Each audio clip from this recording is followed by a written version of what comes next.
સુરત મહાનગરપાલિકા દ્વારા 193.10 કરોડના ખર્ચે રાંદેર, અઠવા અને લીંબાત ઝોન વિસ્તારમાં પ્રધાનમંત્રી આવાસ યોજના અંતર્ગત નિર્મિત થયેલા 2959 પીએમ આવાસોનો ડ્રો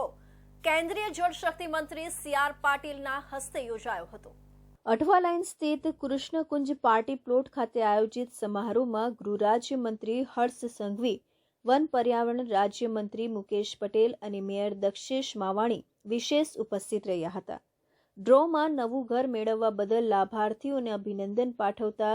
જળશક્તિ મંત્રીએ જણાવ્યું હતું કે પ્રત્યેક વ્યક્તિને ઘરનું સ્વપ્ન હોય છે, ત્યારે સુરત જેવા ઝડપભેર વિકાસની હરણફાળ ભરી રહેલા શહેરમાં ગરીબ તેમજ મધ્યમ વર્ગીય પરિવારો માટે પીએમ આવાસ યોજના આશીર્વાદરૂપ સાબિત થઈ રહી છે। સૌ જરૂરિયાતમંદ નાગરિકોને પીએમ આવાસ યોજના અંતર્ગત પારદર્શક રીતે ઘર મળે એવું કેન્દ્ર, રાજ્ય સરકાર અને સુરત મહાનગરપાલિકાનું ધ્યેય રહ્યું છે। હાલ કોમ્પ્યુટરાઇઝ ડ્રોમાં જેમને આવાસ નથી લાગ્યા તે લાભાર્થીઓ પણ મકાનથી વંચિત નહીં રહે અને આગામી સમયમાં સુરતના પ્રત્યેક જરૂરિયાતમંદ પરિવારોને પીએમ આવાસ યોજના થકી પાકું ઘર મળી રહે તે દિશામાં સરકારની કટિબદ્ધતા વ્યક્ત કરી હતી। મોદી સાહેબના યોજનાઓને આગળ વધારી અને એમાં હમણાં જ જયપુરની અંદર મધ્યપ્રદેશ અને રાજસ્થાનની 11 નદીઓ, મોટી 3 નદી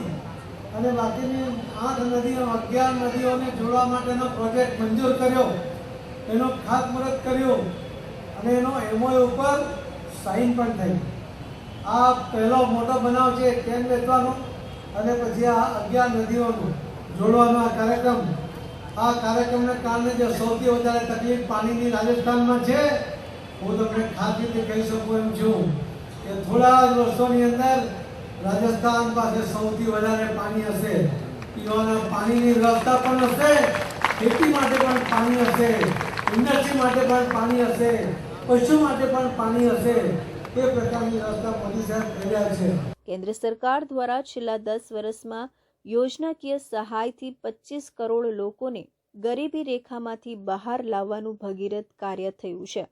એમ જણાવી કેન્દ્રીય મંત્રીએ ઉમેર્યું કે પાણીની વૈશ્વિક સમસ્યા નિવારવા દક્ષિણ ગુજરાતથી શરૂ કરેલું રાજ્યવ્યાપી જળ સંચય જનભાગીદારી અભિયાન દેશવાસીઓને જળ સંચય દ્વારા ભૂગર્ભ જળસ્તર ઊંચા